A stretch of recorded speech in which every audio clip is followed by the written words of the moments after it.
King James merupakan salah satu pebasket terbaik yang pernah lahir di dunia. Beberapa orang mempercayainya sebagai pemain basket terbaik kedua di sepanjang masa, di bawah Michael Jordan. Sebagian lagi mempercayainya sebagai yang terbaik di dunia. Apapun itu, yang jelas, LeBron merupakan pemain yang sangat luar biasa. Ia tidak hanya sekedar tampil jago saja, tapi ia juga punya longevity yang amat sakti. Semenjak SMA sampai sekarang berusia 38 tahun, LeBron tetap mampu tampil prima dan mengerikan. Di saat pemain-pemain hebat lain mengalami penurunan di saat usia mereka sudah mencapai 35 tahun, di usia 38, LeBron masih bugar dan tampil seperti anak remaja. Pada saat ulang tahunnya yang ke-38 kemarin, King James lagi-lagi berhasil membuat heboh media NBA. Di pertandingan pertamanya di usianya yang ke-38, pemain kelahiran Akron ini berhasil menunjukkan penampilan super lewat sumbangan 47 poin, 10 rebound, dan 9 assist. Ya, ia tidak hanya sekedar mencetak 47 poin saja, tapi ia juga tampil all around lewat 10 rebound dan 9 assist. Dengan berhasil LeBron mencetak 47 poin ini, maka ia pun menjadi pemain NBA keempat yang berhasil mencetak setidaknya 45 poin di saat usianya sudah menyentuh angka 38 tahun atau lebih. 3 pemain legend lain yang berhasil mencetak pencapaian serupa adalah Kareem Abdul-Jabbar 1 kali, Jamal Crawford 1 kali, dan Michael Jordan 3 kali.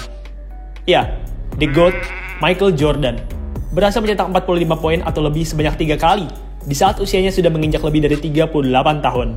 Luar biasa. Tapi, menurut saya, LeBron James bisa menyamai atau bahkan mengungguli rekor dari Michael Jordan ini. LeBron masih berada di level yang sangat tinggi. Ia mungkin masih bisa beberapa kali lagi menunjukkan penampilan seapik ini di sisa karirnya. Anyway, 47 poin dari LeBron ini juga merupakan rekor poin tertinggi kedua yang berhasil LeBron torehkan di hari ulang tahunnya.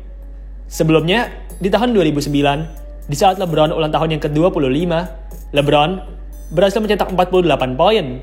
1 poin lebih banyak dibanding 47 poin yang ia cetak di ulang tahunnya yang ke-38. Oh ya, ada yang menarik dan luar biasa dari penampilan LeBron ini. Sebelum pertandingan melawan Atlanta Hawks ini, LeBron sudah berkata ke teman-temannya bahwa ia akan mencetak 40 poin di hari ulang tahunnya. Dan benar saja, King James berhasil mencetak 47 poin.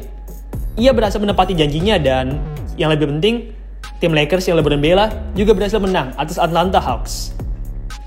Pertandingan ulang tahun LeBron kali ini juga spesial karena di pertandingan tersebut, LeBron ditonton langsung oleh 2 orang yang paling berjasa dalam hidupnya, yaitu ibu dan istrinya. LeBron mengundang ibu dan istrinya untuk menonton langsung pertandingan bersejarah ini. LeBron berkata bahwa ibu dan istrinya merupakan 2 orang paling berjasa dalam hidupnya. Mereka berdua sudah menemani LeBron semenjak LeBron masih berada di bawah. Sungguh senang rasanya bisa melihat LeBron masih gaspol di usianya yang sudah tua ini. Kita semua sebagai fans basket harus mengapresiasi penampilan LeBron ini selagi bisa. LeBron merupakan talenta yang sangat sulit untuk ditemukan di NBA. Ia berada di level yang sama dengan Michael Jordan, Kareem Abdul-Jabbar, Wilt Chamberlain, dan pemain-pemain legend yang lain. Kita semua harus menikmati dan menghargai permainannya selagi ia masih bermain.